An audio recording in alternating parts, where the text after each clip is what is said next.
So this is from a very practical standpoint. These are the bathrooms. So these will be for the guests. We'll also have some bathrooms in the back. We had a young lady that's going to be with us. She couldn't be here today, and she just happened to be here when we were vertically tasting 7 iced teas. And I forgot to mention to her where the bathroom is from. She said, "Where's the bathroom?" So I always thought it was kind of goofy when you listen to people say, "Oh, I vertically tasted celery soup 17 different ways." And I'm like, "All right, really, dude?" But now we were really trying to make sure we had, like the best iced tea, and I really feel like we do have the best iced tea. It's the Mighty Leaf, and we're going to make it the old school way. We're going to boil water. We're going to boil water and make it ahead of time. We're going to put good old-fashioned sugar in there and just make it from scratch. So another muralist as well, Michelle. I don't want to disturb the delicate genius at work here, but she's. I'm not delicate. I'm so not delicate. Well, she's definitely, don't disturb the genius. So she's taking kind of feeling what's going on here and kind of having it embody it here. And our goal throughout the whole process was to make sure we touched every surface, whether we painted it or polyurethane it or did everything. So this is just an area where it just kind of became a drab experience. The bathrooms themselves are pretty cool, but this just became kind of an empty experience. So it was an opportunity, art for art's sake or whatever the phrase is. So why don't we head down the path here? Obviously, it's a very practical way it's a good way of dealing with the handicap issue. The ability to, California James, be cool James.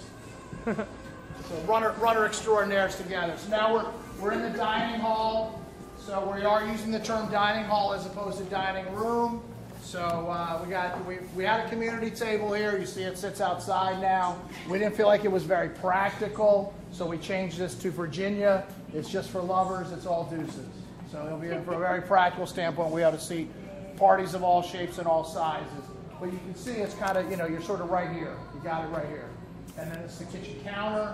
All pickling and preserving is done in-house. So the aforementioned Crazy Chester is here. And they're just not, it's just not vinegar and a couple seasonings. It's brining this and brining that. And it's got 4 or 5 pots going. And we bought a whole bunch of different jars of pickles just to try it. Because I'll be honest, I had sort of this much familiarity with pickling prior to, endeavoring in this process here. They're much better. These are just flavorful and just not nasty vinegary.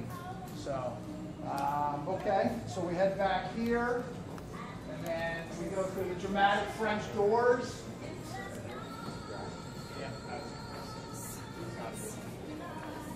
There will be a hostess stand here to face this way.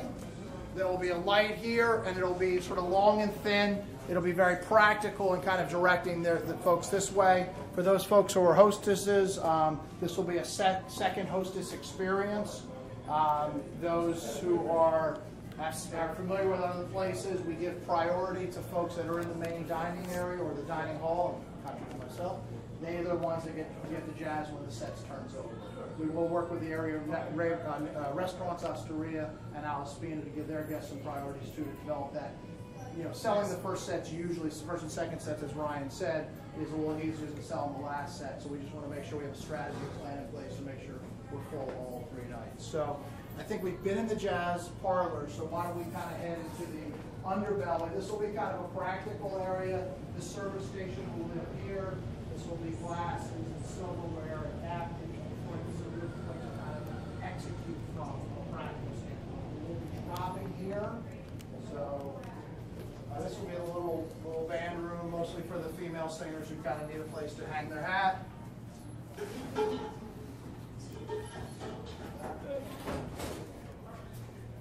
We're going to drop here. We're going to say hi to Kenny. Hello. Kenny, anything you need to drink? We check with him, make sure he's okay. How are you guys doing? Without Kenny, there's no us. True that. How you doing? All right. Go hide in here, but it's and that's a little guy. yeah, it's really long. Peanut butter. So we have to notice it there. We don't know yet. I mean, it could be a marriage, This is Perez Hill, one of our partners. He works with. You're in the video now, Ryan. Ryan's in the video. So we had Peter earlier. This is Rashawn. These are the guys that are here in the wee hours of the morning making it. It's really an incredible process. Just this huge delivery of stuff comes in and it sort of becomes things like that. So we'll also have a pastry chef. She's transitioning from other opportunities. So we'll have fresh made desserts and all these cool things that I've wanted, we've wanted over all the years we're going to have. Obviously, this is a great prep kitchen. We're really can't crank out volume. The kitchen hasn't accepted this yet, but I see this being a community table at some point, a private dining chef's experience at some point in the future. So, those who didn't meet Kenny, Kenny was the gentleman on the left. As you walk to the dish station, you drop there, you say hi to Kenny, you make sure he's doing okay. Because without Kenny, there's no us. So we're going to need him during the course of the night. I do think that the kitchen was well designed, or the flow of the establishment was well designed. They certainly intended to send you back this way. So you sort of drop and roll this way. So you're going to have to sort of force to walk by Paul and saying hands as he hands you dishes as you walk by. Because Cool James and Cali James won't be able to run all the dishes, so we're all going to help out and run dishes whenever possible. So let's keep going. Sorry.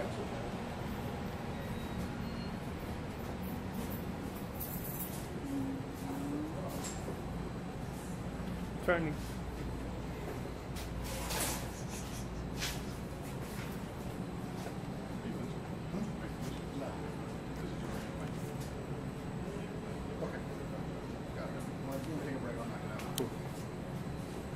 So this is going to be kind of the heart of the service station, I guess. Mission control. Mission control. Mr. Mitch contributed. We got Lavu, which is our POS system. It's not here, for those who are like, well, he's finally lost it. So Lavu and credit card machine and all that stuff. But it's really nicely kind of located, and then you can turn, and then from here you can go. You can go bread right behind you. You can go beverage right there. You can whip around to the bar. You can check with Paul and see how X, Y, and Z is making out. So I think this will be, we're going to work with you guys to get it coordinated.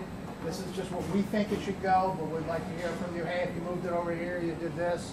Those are the kind of things that we definitely want feedback on. We got some monster ice machines.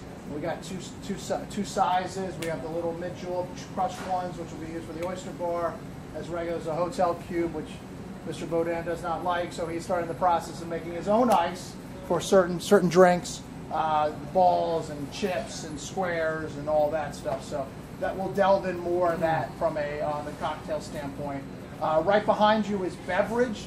We'll get them labeled for you. So this is all things beer and kegs and bottled water and stuff like that. We got a very practical fridgy guy right there, which will be creamers and bottled waters and milk for cappuccino and stuff like that. So I think that's well situated. Where Mr. Gallus is conveniently will be where desserts come. They'll be executed from the back. So I think it all lays out pretty darn well. Let's go back here. I'll just point, there's really nothing. Why don't I just talk about it? It's some lockers and it's a bathroom. So it's an area for us to have as our own. We're big on safety. We really feel like safety is important. So we really want you're welcome to enter and exit through the front or the back. You're not going to really be able to enter through the back because that's locked, and we want to keep that locked. We kind of want to see everything's on camera, so you should feel safe. If any time you're leaving at the end of the night, there should always be someone around to escort you to wherever your destination is, or try and leave in teams. And let's talk about those things because safety matters. I think we're in an okay section of town, but there's no completely safe section of town. So it's a transitioning area.